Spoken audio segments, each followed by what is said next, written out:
One of the first rituals of Hajj is something called Tawaf. This is the circumambulation of the Kaaba, and it's going round in complete circles around the Kaaba. And we need to start at a particular point, and it is the corner where the black stone is situated along that line, and we have to go around in an anti-clockwise direction, a complete 360 degrees, for a full 7 circles. It's the complete of the first 7 circles that is called the Tawaf. The question now is, as we go around the Kaaba, what do we think about? What do we do? Do we just keep silent? Do we recite anything? Or do we just have our own thoughts? And in fact, there is no written rule as to what we need to do as we do the Tawaf, the circumambulation. We could just be silent as we go around. We could have our own thoughts, or we could even do recitations. It could be Quran, it could be dua, it could be tasbih. And particularly, it doesn't have to be in Arabic. It could be in any language that I'm comfortable in communicating with my Creator. So as we go around in circles, it's interesting that circles itself has 7 letters. C, I, R, C, L, E, S. And we have to go around the Kaaba for a complete Tawaf to do the 7 circles. So for each round we go, we will look at this letter and see what we think or recite as we go around the Kaaba. The first C is for calling. And here I'll be calling to Allah. He has 99 famous attributes.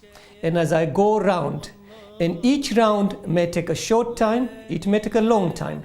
Remember, there will be hundreds and thousands of people simultaneously going around with me during the time of Hajj. So when I'm calling out to him of those 99 attributes, I could be thinking, for example, of his majesty, of his generosity, of his purity. Or I can think of he is the creator, the protector, and the sustainer. Or I can think of his all-knowing, all-seeing, and all-hearing. But the 2 most famous attributes is that he is Rahman, he is Rahim. His forgiveness and his extra mercy are the 2 attributes that I'll be calling out to him in that first round. In the second round of the circle is I, identifying. As I go around, I'll be identifying my past transgression, my past sins. Over the years, there have been plenty.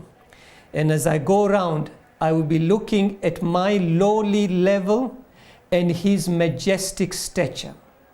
And 2 beautiful du'as that describe my lowly level and his stature is the munajat of Imam Ali and the du'a adila.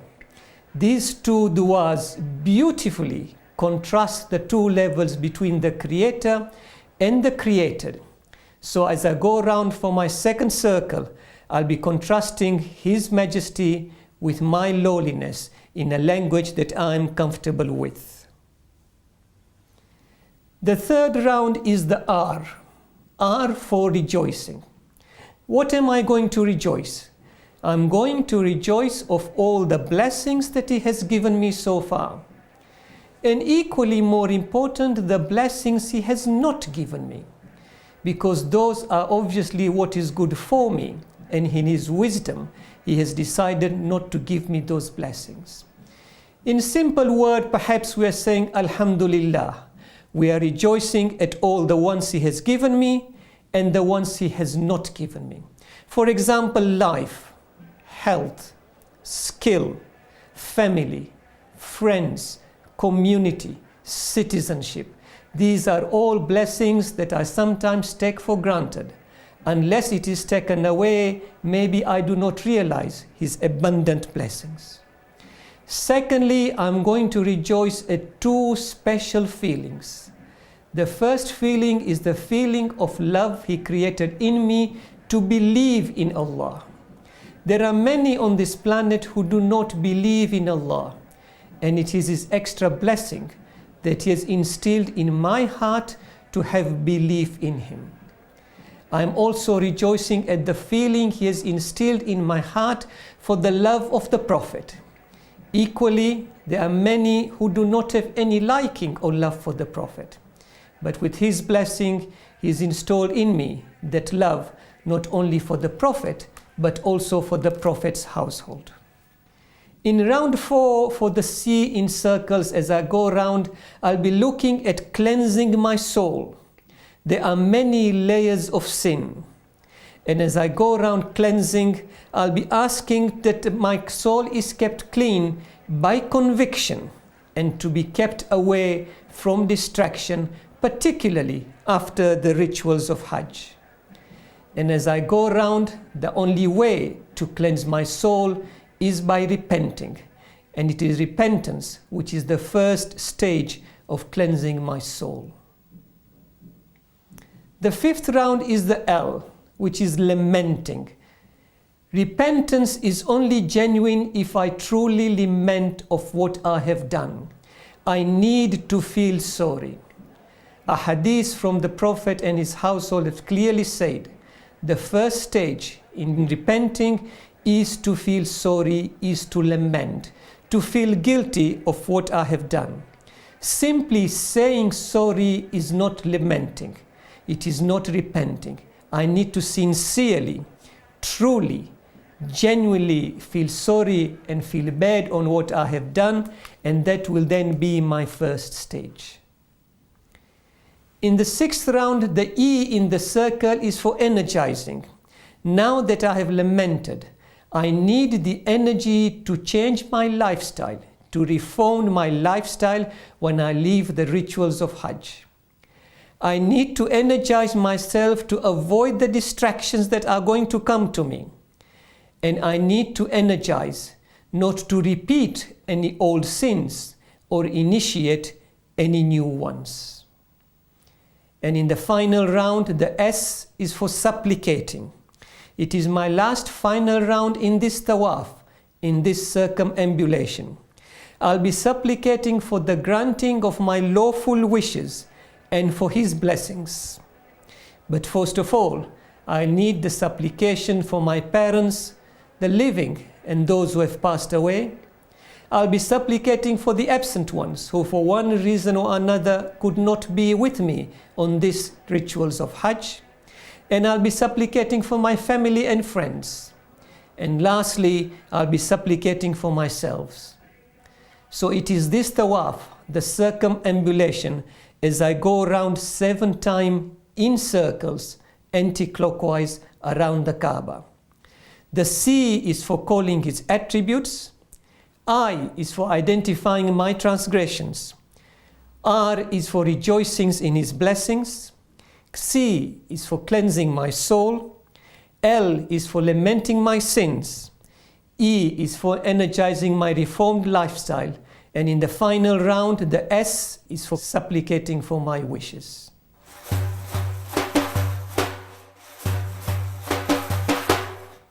The question that is often asked is why circumambulate 7 times? We do know for sure that since the time of Prophet Adam right through, the circumambulation has been 7 times. There is nothing written or from the hadith which explains why 7. But there are many observations we come across that we do things 7 times. And perhaps, and this is a speculation, that they are somehow connected. Let us look at the first observation. We circumambulating 7 times. It is a movement which is circular around the Kaaba. And it is only complete when it is done 7 times, each a full circle of 360 degrees.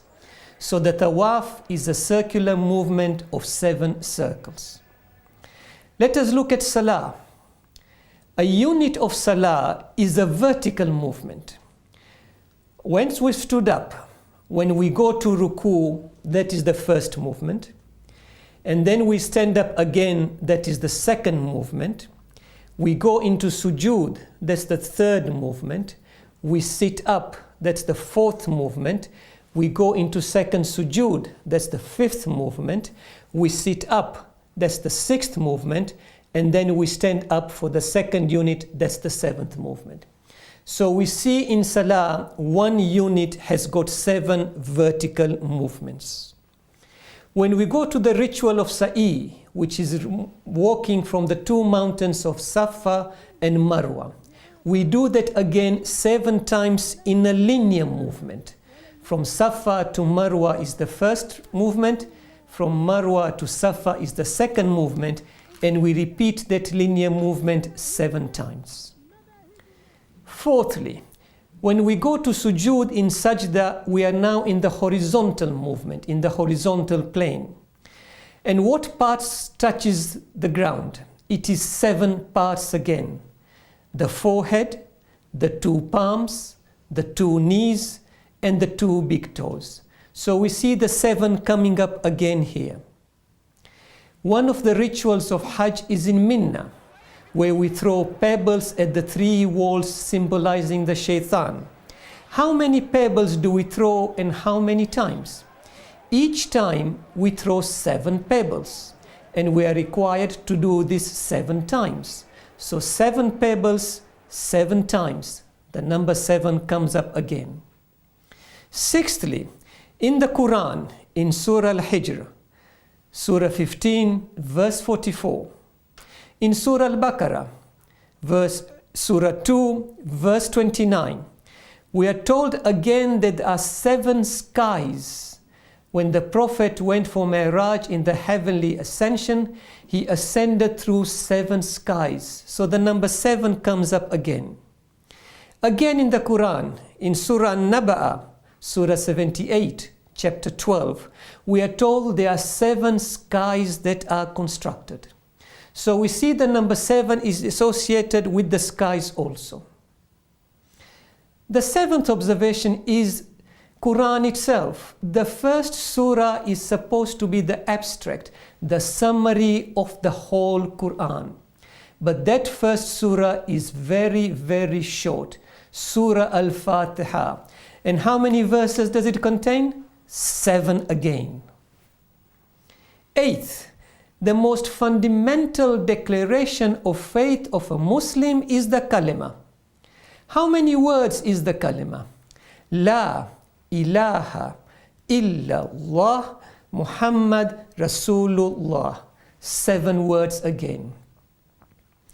When we go into the grave, the 9th observation, we are required to give 7 answers to the 2 angels Munkar and Nakir.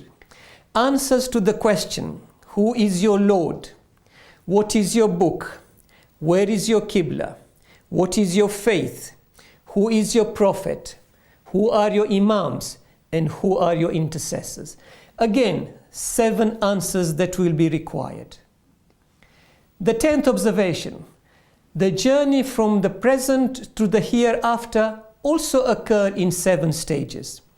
Firstly, the death itself, the questioning in the grave, the intermediate world, the resurrection, the accounting, the weighing up of scales, and the crossing of the bridges.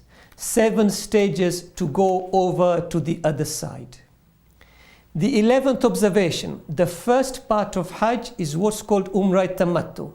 How many stages are involved? Ihram, Talabiyya, Tawaf, Salah, Safa, Marwa, and Taksir. 7 stages again. The second ritual part of Hajj is Hajj Tamattu. How many stages involved again? Ihram, Talabiyya, Arafah, Muzdalifah, Minna, Halak, and Qurbani. 7 again. So we see this number 7 as observations which have got holy meanings and holy ritual, and they all seem somehow to be connected to bring us closer to Allah.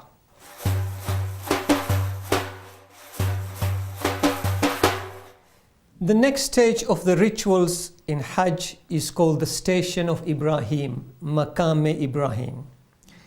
And this has to be performed immediately after finishing the Tawaf, the 7 circles. So can I recite this Salah anywhere? And the answer is no. it has to be reside at a particular place behind what is called the Station of Ibrahim. Just to the east of the wall of Kaaba is a little station there which is called the Station of Ibrahim.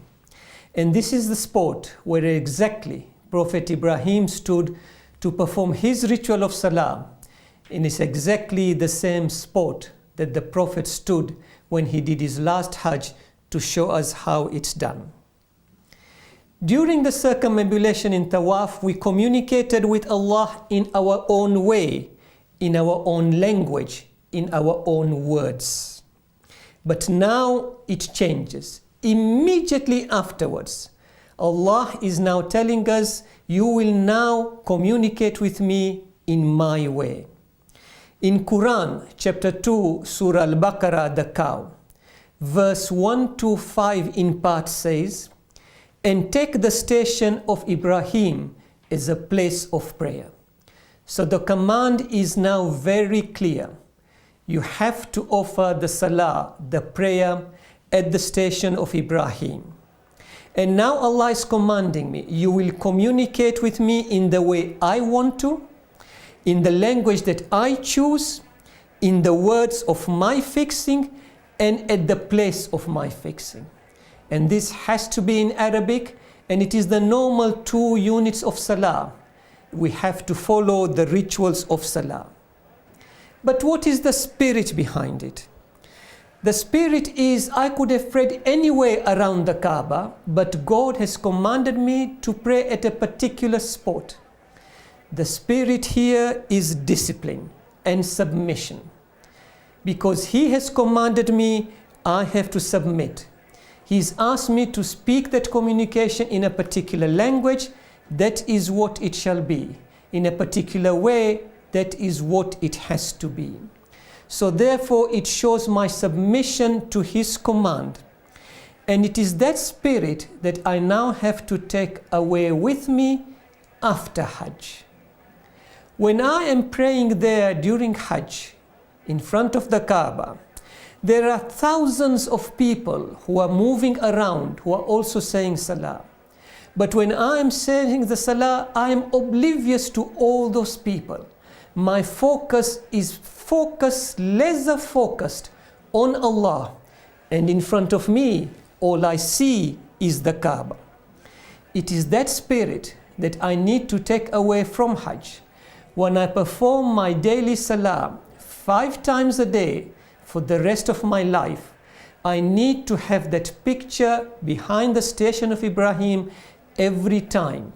Because when I was there, all those thousands of people I did not notice.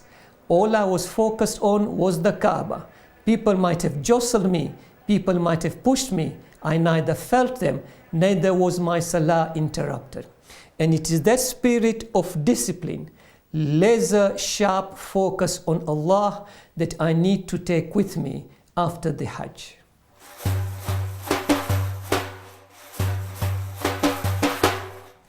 The ritual following the Salah at the Station of Ibrahim is something called Sa'i.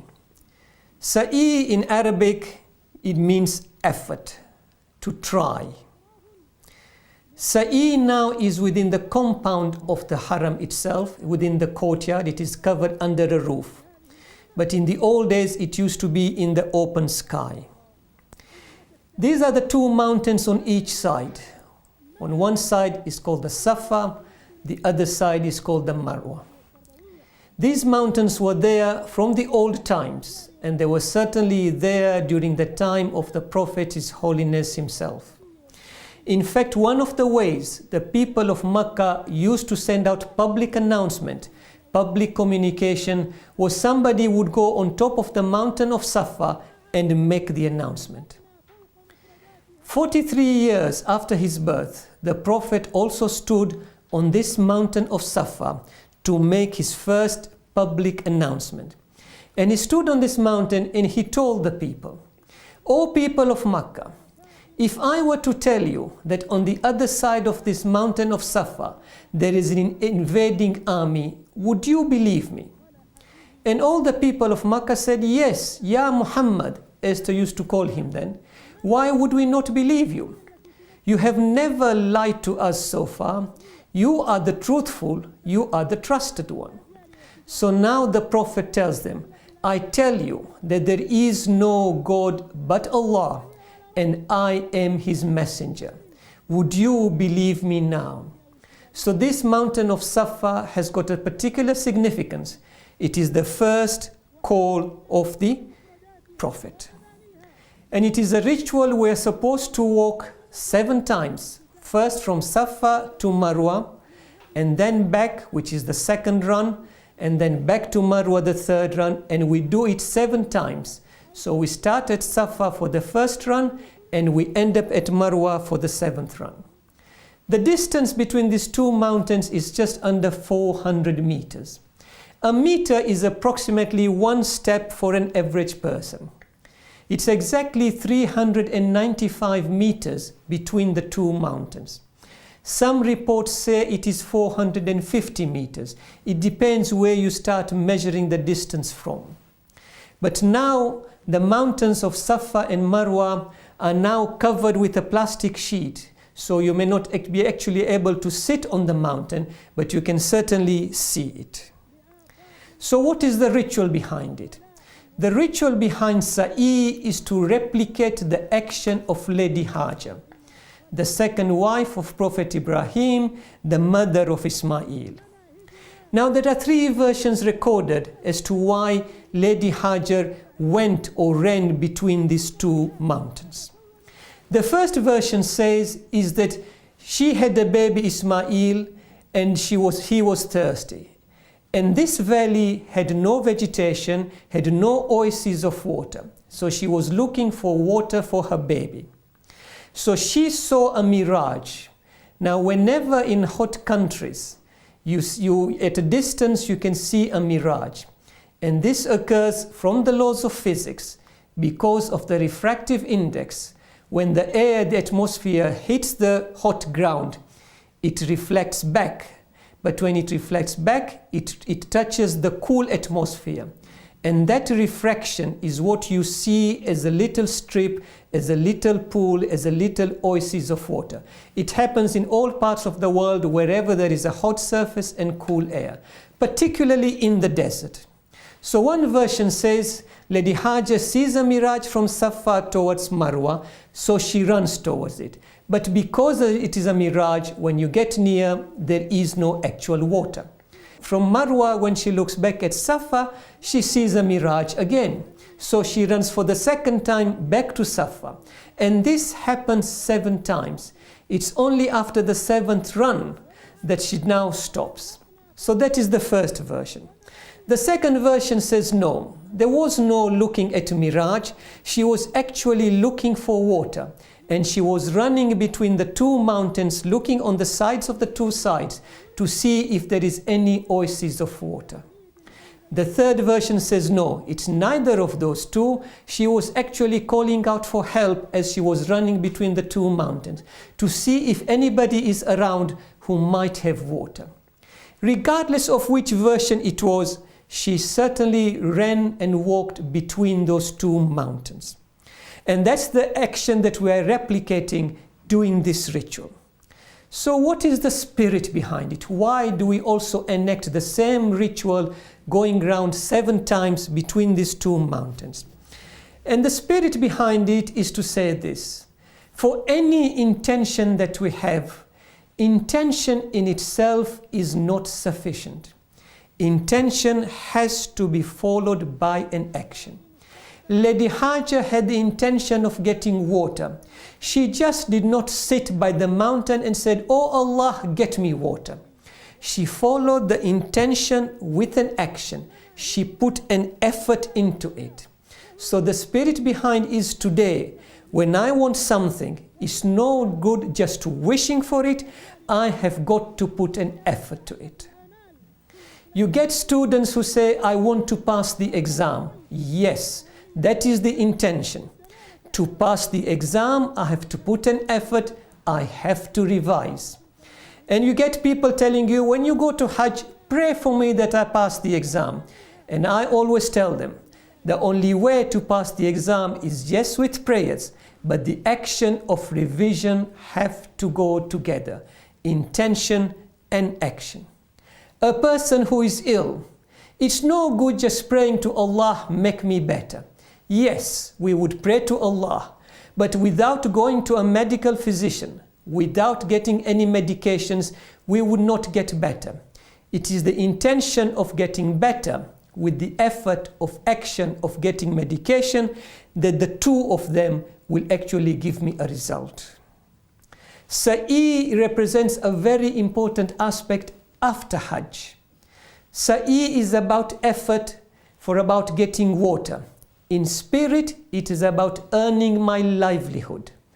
I will not earn my livelihood simply by staying at home. I have to commute. And those of us who live in big cities in developed countries, commuting is a fact of life. We do it twice a day, crowded conditions, through the freezing weather and through the scorching summers. Commuting is nothing but Sa'i, and that is the spirit I take after Hajj. Sa'i is commuting from my place of home to work, earn a lawful livelihood, and then come back to home. And I do that in order to get closer to Allah. During this process of Sa'i, there's a particular section which is called the Harwala. This is the ritual where instead of just walking, we trot, we go into a gentle jog. And the spirit behind this is this. Allah has promised us life will not always be comfortable, it will not always be gentle. There will be a trotting in life that will have to be done. There will be a hiccup. There will be a difficulty in which we have to run. Allah has promised us that He will test us with something of fear, with something of hunger, with the loss of our loved ones, with the loss of wealth, even with the loss of our lives. This process of the ritual of Harwala is precisely to prepare us for the test to come, in that life will not be comfortable all the time. There will be a difficulty. Through one of these tests, either fear, hunger, loss of lives, loss of wealth, or loss of loved ones, we will have to face them and get on with life in order to get closer to Allah.